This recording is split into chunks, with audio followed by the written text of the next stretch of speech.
오늘 말씀을 함께 보겠습니다. 신명기 12장 20절 말씀입니다. 제가 평소에 굉장히 애정하는 말씀인데요, 이 말씀을 언제쯤 나눌까 7년을 고민하다가 이 무더운 여름에 여기까지 나오신 분이 너무 귀하잖아요. 그래서 오늘 전해야겠다 7년 만에 결심하고 제가 정말 애정하는 말씀입니다. 함께 우리 개역개정으로 준비를 했는데 화면을 보시고 함께 읽겠습니다. 내 하나님 여호와께서 내게 허락하신 대로 내 지경을 넓히신 후에 내 마음에 고기를 먹고자 하여 이르기를 내가 고기를 먹으리라 하면 내 언제나 마음에 원하는 만큼 고기를 먹을 수 있으리니. 아멘. 말씀이 좀 은혜롭지 않습니까? 요즘 시대에는 이 말씀이 별로 와닿지 않습니다. 이거 특히 고기 맨날 먹는 고기인데 감흥이 없잖아요. 그렇죠? 그래서 우리가 사실은 이런 말씀들을 좀 놓쳐버릴 때가 많이 있습니다. 신명기 12장 20장 오늘 본문에 보니까 누가 봐도 무슨 내용이죠? 고기 뷔페에 대한 말씀이잖아요.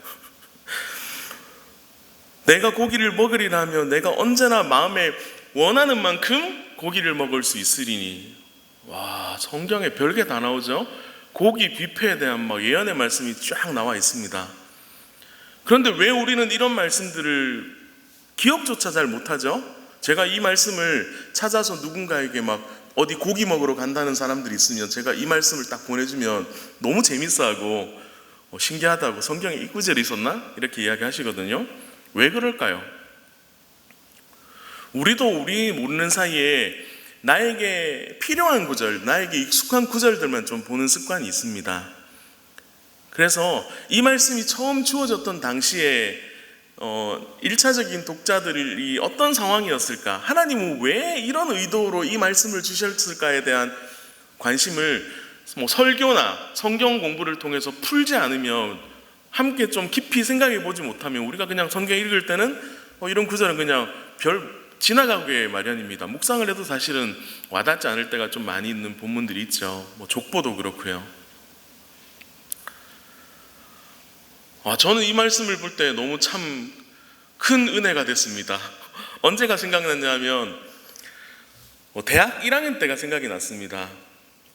제가 98년도에 이제 대학을 입학했거든요. 고신대 신학과를 입학을 했습니다. 제가 굉장히 도시에서 자라는 것 같은 외모와 이렇게 서울말이잖아요. 그런데 제가 굉장히 시골에서 자랐거든요. 경북 청도에 있는 시골에서 자라서 별로 도시의 경험들을 해본 적이 없어요. 그래서 사실은 시골에 살면 저보다 연세 많으신 분들이 거의 대부분 저보다 연세 많으실 것 같은데, 어렸을 때 시골에는 도시에서 사셨나요 다? 네, 시골 같은 데는 생각보다 고기를 먹을 일이 별로 없습니다. 옛날에는 먹을 방법들도 많이 없죠. 그래서 주로 먹어봤자 생선 이렇게 먹고요. 잔칫날이나 제사 지내는 집은 제삿날 이렇게 보통 고기를 먹게 마련이죠. 저도 굉장히 좀 가난한 집에서 자라고 해서 별로 이렇게 외식을 한 적이 한 번도 없습니다. 나가서 뭔가를 먹어본 적이 한 번도 없어요. 대학 1학년 들어갔는데 제가 그때 형편이 조금 안 좋았거든요. 그래서 기숙사 생활하면서도 밥 3끼를 마음껏 사 먹고 이런 상황이 아니었습니다. 맨날 제일 싼 고신대 기숙사 식당에서 제일 쌌던 1,300원짜리 국밥을 맨날 먹곤 했는데, 어느 날 선배 형님께서 92학번 형님께서 고기 뷔페라는 곳이 있으니까 한번 가자 이러시는 거예요. 지금도 이름을 기억합니다. 영도 육고기 뷔페. 그때 그 충격은 잊을 수가 없습니다. 아니, 내가 평소에 고기를 이렇게 구워서 먹어본 기억조차 별로 없고, 맛있는 음식이 뷔페라는 곳은 들어는 봤지만 사실 별로 가본 기억이 거의 없는 상황인데, 영도 육고기 뷔페 가니까 고기가 종류별로 다 있는 거예요. 그리고 마음껏 먹으래. 와, 정말 마음껏 먹었습니다. 그때 거의 감당할 수 없을 만큼 고기를 먹었어요. 재밌는 일이 있는데 고신대 신학과 학생들이 그 영도 육고기 뷔페를 많이 이용했거든요. 어느 날 보니까 그 공지문이 하나 붙었습니다. 고신대 신학생 및 부산 최고생 출입 금지. 너무 보통 술 장사인데 그런 분들은 술 한 병도 안 마시고 고기만 엄청 먹으니까 그런 일이 있었습니다. 고기 좋아하십니까? 오늘 다 채식주의자고 막 고기 별로 안 좋아하시고 하면 약간 설교 준비를 잘못한 건데 약간. 저 고기를 좋아합니다. 사실 오늘 말씀은 제가 그 바비큐장이나 고기 뷔페에서 이렇게 고기 좀 구우면서 제가 구워서 나눠드리면서 이렇게 말씀을 나누고 싶었어요. 같이 또 기도하고 이러고 싶었는데 방법이 없잖아요. 제가 여기 전임 사역자도 아니고. 그래서 제가 기분만 내려고 제 사비로 그 육포를 하나씩 다 샀어요. 선물로 다 나눠드렸어요. 네, 어쨌든 제 약간의 함께 말씀과 함께 삶을 연결시키고자 하는 제 마음의 의도이니까 예쁘게 봐주시면 감사하겠습니다. 혹시나 여러분들 가운데서 먼저 채식주의자가 계시면 양해를 구합니다. 오늘은 좀 채식주의자와 합당치 않은 말씀이네요. 저는 개인적으로 건강의 이유로 또 환경의 이유로 채식하는 분들을 굉장히 존중합니다. 그렇지만 개인적인 결단으로 채식을 할 수 있겠지만 우리가 무리해서 성경을 끌어올 이유는 좀 없는 것 같습니다. 또 한편 환경보호 차원에서 고기 소비를 줄이는 것이 좋은 운동이긴 합니다. 저도 가능하면 좀 줄여보려고, 또 몸도 줄여야 되고 하니까 줄여보려고 생각을 하고 있습니다. 또한 하나님께서 우리에게 주신 동식물을 잘 관리하고 다스리는 것이 우리의 사명이기도 합니다. 그래서 함부로 다루지 않아야 되겠죠. 고민을 해야 됩니다. 그런 한편으로는 또 한쪽에 치우쳐서 기독교 채식주의라는 게 있거든요. 뭐냐면 예수님과 12사도가 초기 유대 기독교인 모두 다가 채식주의자였다는 생각에 바탕을 둔 비거니즘 또는 채식주의 식습관이 있습니다. 이 말이 맞을까요? 성경을 살펴보니까 예수님은 적어도 채식주의자는 아니셨습니다. 오병이어 사건이 있잖아요. 그리고 칠병이어 사건이 있잖아요. 그리고 물고기를 나눠주셨고 유월절 식사를 하실 때 양고기를 준비하도록 명령하셨는데 누가복음 22장에 보면 우리가 먹을 이라는 말씀이 등장을 합니다. 성경의 원어에는 좀 더 시점이 좀 더 다양하고 정확할 때가 많이 있거든요. 그래서 우리가 먹을 우리의 예수님도 포함을 한 것이 말씀을 원어적인 느낌입니다. 예수님께서 직접 물고기를 드신 장면도 등장합니다. 누가복음 24장에 부활하신 예수님께서 물고기 한 토막을 드셨다. 예수님 어쨌든 과식은 안 하신 것 같아요. 한 토막 드셨어요. 그리고 또 요한복음에 보면 예수님께서 부활하신 예수님께서 나타나셔서 친히 제자들을 부르시고 그들에게 숯불구이 생선을 예쁘게 구워가지고 다 나눠주셨잖아요. 또한 베드로의 환상 가운데서도 동물을 포함해서 모든 음식이 깨끗하다고 선언을 하십니다. 사도행전 10장에 기록이 되어 있죠. 고대 사회는 여러 음식 습관이 있습니다. 헬라인이 맛있게 먹는 돼지고기를 유대인은 율법 때문에 구약 율법에 따라서 먹지 않았습니다. 그래서 거절했다가 죽는 일도 있었습니다. 초대교회 당시는 어땠습니까? 유대인도 있었지만 헬라인도 있었습니다. 함께 공동체를 이제 만들어 갑니다. 그래서 이런 말씀이 나오죠. 로마서 14장 1절에서 3절 말씀에 믿음이 연약한 자를 너희가 받되 그의 의견을 비판하지 말라. 어떤 사람은 모든 것을 먹을 만큼 믿음이 있고 믿음이 연약한 자는 채소만 먹느니라. 먹는 자는 먹지 않는 자를 업신여기지 말고 먹지 않는 자는 먹는 자를 비판하지 말라. 이는 하나님이 그를 받으셨습니다. 이 말씀은 문자적으로만 볼 것이 아니라 당시의 시대적인 환경을 고려해야 합니다. 유대인들은 유대교에 충실한 율법에 따라서 살았고 음식을 제한했겠지만 헬라인이나 그렇지 않은 이방인들은 유대인들이 먹지 않는 것까지 먹는 습관이 있었기 때문에 이제는 한 공동체를 만들어가기 위해서 하나님께서 이 말씀을 통해서 우리에게 하나 되게 하신 거죠. 고기에 대해서 한번 이해를 해보도록 합시다. 아담과 하와는 고기를 먹었나요? 먹지 않았습니다. 네, 하나님께서 허락하지 않으셨습니다. 저는 약간 슬플 것 같아요. 네, 아담과 하와는 전혀 몰랐겠죠? 노아의 홍수 이후에 고기를 먹도록 허락을 하셨습니다. 창세기 9장 말씀에 기록되어 있죠. 그리고 이후에는 출애굽하는 이스라엘 백성에게 하나님께서 어떻게 하셨습니까? 율법을 통해서 먹을 수 있는 고기와 먹을 수 없는 고기를 정리해 주셨습니다. 성경에는 고기 먹지 말라는 내용은 없습니다. 그런데 또 무조건 먹으라라는 말씀도 없습니다. 그래서 고기에 대해서 일단 정리를 한번 하면요, 고린도전서 10장 31절 말씀으로 정리할 수 있을 것입니다. 그런즉 너희가 먹든지 마시든지 무엇을 하든지 다 하나님의 영광을 위하여 하라. 하나님의 영광을 위해서 먹고 마시고 함께 화목해야 된다는 사실을 우리에게 구약의 모든 말씀들, 먹는 것과 관련된 모든 말씀들을 다 합쳐서 이 말씀을 우리에게 주고 계십니다.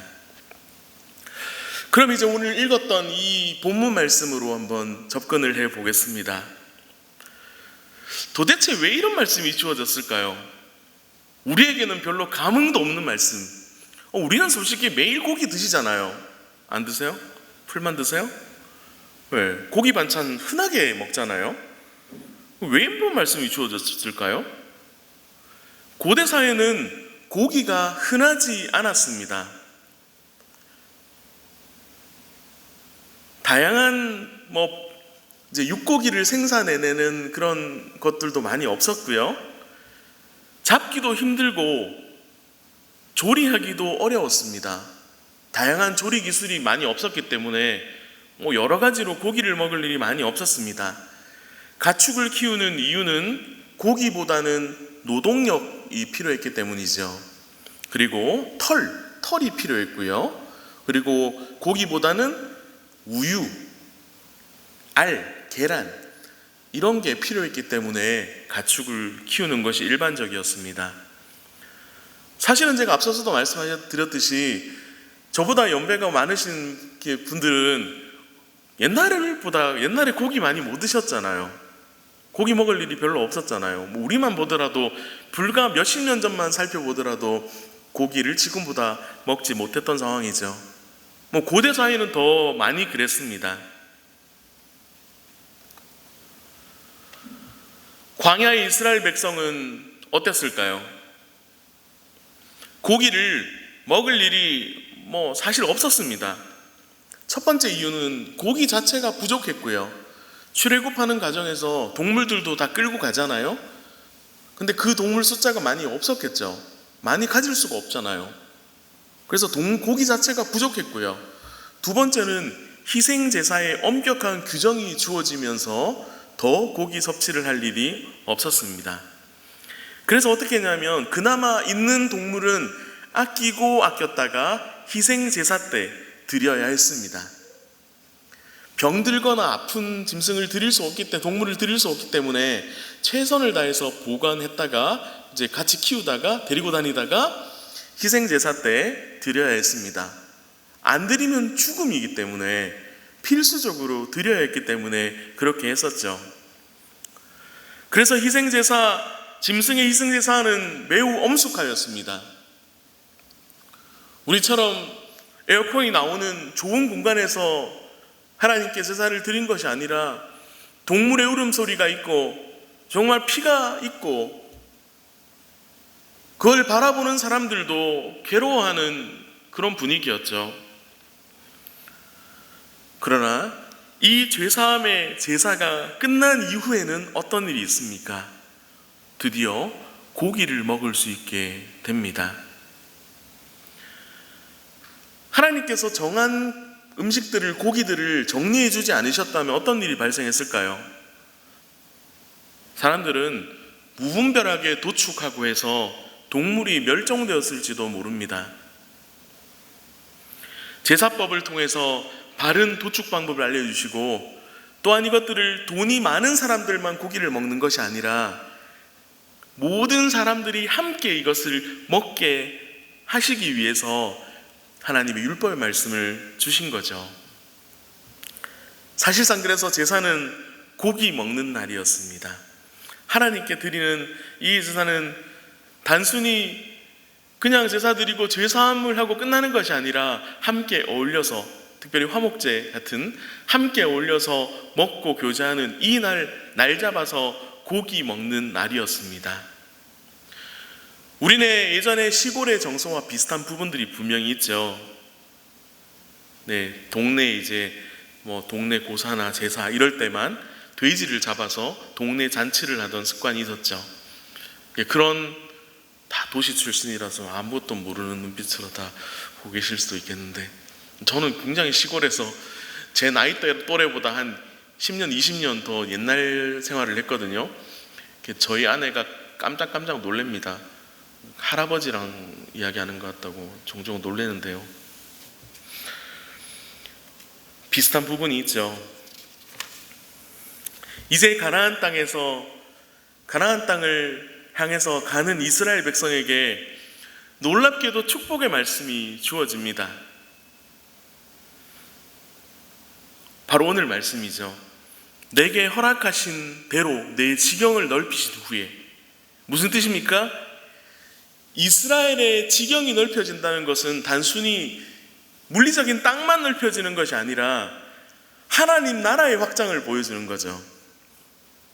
이스라엘 백성에게 너희는 그냥 단순히 한 민족이 아니라 이 이스라엘 민족이 온 민족을 향한, 온 백성을 향한 구원을 보여줄 건데, 너희의 나라도 마찬가지로 하나님의 구원, 하나님 나라를 보여줄 건데, 너희가 하나님이 허락하신 대로 너희의 땅의 지경을, 하나님 나라를 넓힌 후에 그 다음 내용이 어떤 내용이 주어지면 좀 더 좋을까요?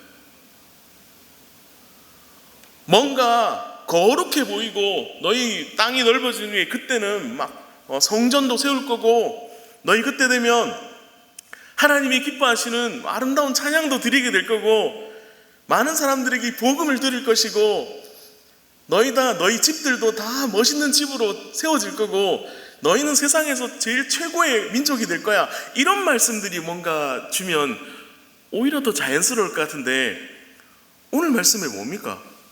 이 중요한 타이밍에서 하나님이 허락하신 대로 너희의 땅이 넓어진 후에, 하나님 나라 확장된 후에 고기를 마음껏 먹으리라.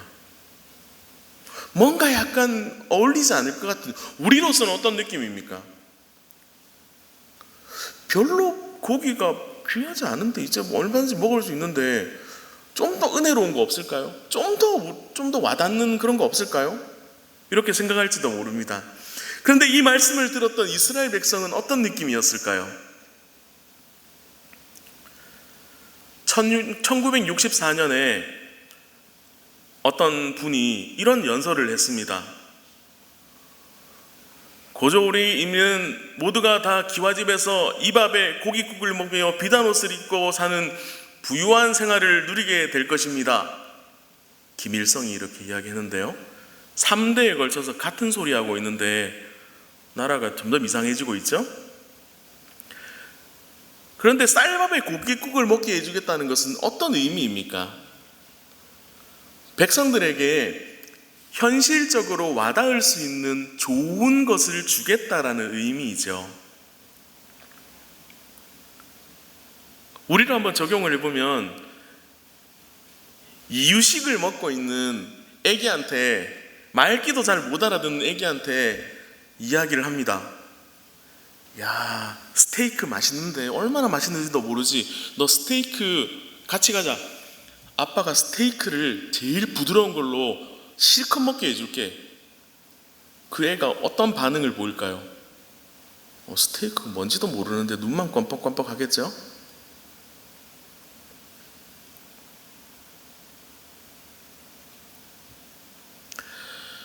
제가 일하고 있는 사랑마루에 찾아오시는 분들에게도 제가 이분들한테 여러분 다 뭐 복 받을 것이고 다 잘 될 것이고 여러분 아파트도 한 채 다 생기면 좋겠고 여러분 좋은 차도 한 대 생기면 좋겠고 여러분 뭐 로또도 해가지고 돈도 많이 벌면 좋겠다고 하면 이분들은 어떻게 들을까요? 그 말씀을 별로 와닿지가 않습니다.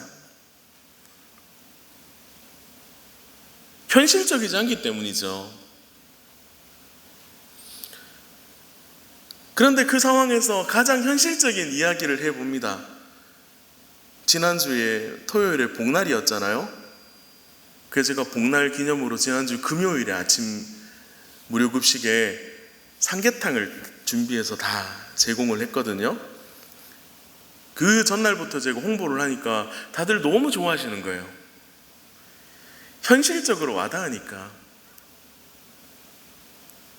삼계탕을 먹어보기도 했고 어떤 건지 알고 뭐 복날에 뭔가 먹어야 힘을 낼 것 같은데 삼계탕을 준비해서 드리겠다고 하니까 다들 너무 좋아하시는 거예요.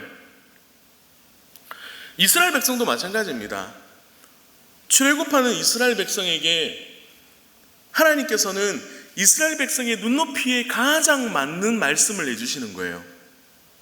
광야 가운데서 마음대로 고기 먹지 못하고 마음대로 뭔가 하지 못했던 이스라엘 백성들에게 이스라엘 백성이 가장 기뻐할 만한 이야기를 해주는 거예요. 이스라엘 백성들아, 너희 이제 가나안 땅에 들어가서 하나님의 약속대로 이스라엘 땅의 지경을 넓힌 후에 이런 일이 있을 거야. 너희가 마음에 고기를 먹고 싶다 하면 너희는 원하는 만큼 고기를 먹을 거야. 이제는 하나님께서 그렇게 너희에게 복 주실 거야. 이 말씀입니다. 이 말씀을 들은 이스라엘 백성은 어떤 감정이었을까요? 그들에게는 복잡한 몇 층 집, 당시에 차도 없었겠지만 어떤 보이는 재산들 이런 것보다는 고기를 실컷 먹게 해주겠다는 이 말씀이 그들에게는 너무나 기쁜 말씀이고 복음입니다. 그래서 이 말씀을 하나님께서 이 중요한 타이밍에 우리로서는 좀 와닿지 않을 것 같지만 이스라엘 백성에게는 너희는 실컷 앞으로 고기를 먹을 거야 라고 말씀하시는 겁니다. 시편 23편에 이런 말씀이 나오죠. 그가 나를 푸른 풀밭에 누이시며. 우리는 이 말씀이 어떻게 좀 이해됩니까? 그가 나를 푸른 풀밭에 누이시며? 누울 수 있잖아. 쉽게 누울 수 있죠. 그런데 양에 대해서 좀 알면요, 이 말씀이 좀 다르게 와닿는다고 합니다. 제가 중국에 있을 때 2005년도에 중국 신장 우루무치 쪽에 가서 이렇게 단기 사역을 한 적이 있는데 거기에 이제 목장에서 직접 이제 목동들을 만나고 이렇게 이야기했고 거기서 계시는 분들한테 이야기를 시편 23편을 이렇게 목자의 입장에서 말씀을 나누는 걸 들은 적이 있거든요. 양이 생각보다 눕지 않는답니다. 우리 시편 23편 그림 나오는 성경 구절이나 그림 같은 거 보면 막 누워있는 양들이 있잖아요. 양을 목자가 안고 있고 이런 장면이 있는데 근데 현실에서는 양이 생각보다 누워있는 일이 없다는데요. 양이 눕기 위해서는 3가지 조건이 필요하다고 합니다. 첫 번째는 안전보장. 안전해야 된대요. 목자가 지켜주는 안전해야 된대요. 두 번째는 안정감이 있어야 됩니다. 가파른 길이 아니라 골짜기가 아니라 좀 평탄한 곳에서 안정감 있게 있어야지 눕는답니다. 세 번째 조건이 있습니다. 배가 불러야 된대요. 배고프면 눕지 않는답니다. 양이 안전하고 안정감이 있고 배가 불러야지만 눕는데요. 양을 이해하고 시편 23편의 이 구절을 보니까 어떻게 생각됩니까? 그가 나를 푸른 풀밭에 누이시며, 우리의 목자 되신 하나님께서 우리를 푸른 풀밭에 누이시며, 이 말씀은 정말 많은 것을 담고 있는 말씀이죠. 하나님께서, 목자 되신 하나님께서 우리와 같은 연약한 양들을 안전하게 하시고 안정감 있게 하시고 우리를 배불리 먹이시기 때문에 우리는 누울 수 있는 겁니다.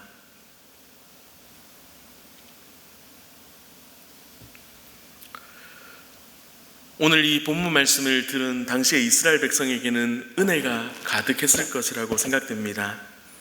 하나님께서 백성들의 삶을 풍요롭게 하셔서 고기도 더 많아질 것이다. 또한 희생제사가 아니어도 성소로 동물을 가져오지 않아도 이제는 고기를 먹을 수 있다는 말씀이죠. 그 전까지는 동물이 많이 없기 때문에 많이 못 먹기도 했고 희생제사에 다 드려서 그 이후에만 먹을 수 있었는데 이제는 마음껏 먹을 수 있다는 축복의 말씀이죠. 또한 고기를 마음껏 먹는다는 것은 생명 보전의 의미가 있습니다. 언약과도 연결이 되죠. 사람도 동물도 생명을 보전하여 이어가게 됩니다. 이 말씀이 당시에만 주어진 것이 아니라 시대 가운데, 역사 가운데 계속 이 말씀이 지금 우리에게까지 와닿을 수 있게 하려면, 이런 복을 누릴 수 있게 하려면 생명의 보전이 이어져야 되잖아요. 하나님의 은혜 가운데 우리가 먹을 것을 공급받는 것, 그래서 우리에게도 이 말씀은 큰 위로가 됩니다. 이스라엘의 부모로서 자녀를 먹이겠다는 하나님 아버지의 마음이 많이 담겨 있는 말씀이죠. 우리의 삶은 어떻습니까? 광야와 같은 삶이죠. 먹을 것이 많아서 육신은 배부르고 저처럼 이게 뚱뚱해질지 모르겠지만 우리의 마음은 어떻습니까? 우리의 영혼도 살이 잘 찌고 있을까요? 우리의 영혼도 굶주리지 않고 잘 채워지고 있을까요? 좀 그렇지 않을 때가 있는 것 같습니다. 풍요로운 시대 가운데서 수많은 좋은 것들을 누리고 있음에도 불구하고 우리의 영혼은 뭔가 모르게 예전보다 물리적으로는 더 기뻐하고 감사해야 될 제목들이 많아야 됨에도 불구하고 우리는 어떻습니까? 기쁨과 감사가 예전보다 더 있나? 돌아보게 됩니다. 만족하고 있나? 행복한가? 또한 우리는 늘 여러 가지에 매이는 삶을 여전히 살고 있죠. 일에도 매이고 관계에도 매이고 여전히 늘 쉽지 않은 광야와 같은 삶을 사는 것이 참 우리의 모습입니다. 이스라엘 백성은 하나님 안에 거할 때 모든 것이 풍요롭고 자유롭게 되었습니다. 우리는 어떻습니까? 우리는 예수님 때문에 모든 것이 풍요롭고 자유하게 되었습니다. 그러면 지금 우리에게 이 말씀은 어떤 의미일까요? 우리에게 과연 고기는 무엇일까요? 하나님께서 우리에게 주신 은혜의 방편이 있는데요, 말씀과 성례와 기도입니다. 하나님께서는 이 세 은혜의 방편을 통해서 우리를 먹이시고 입히시고 우리에게 말씀하십니다. 그래서 교회는 하나님의 말씀이 바르게 선포되어야 되고 성례가 바르게 시행되어야 되고 그리고 성도는 기도를 통해서 하나님께 나아가고 대화할 수 있어야 됩니다. 특별히 이 모든 것이 이루어지는 예배를 통해서 우리를 영혼을 먹이고 입히십니다.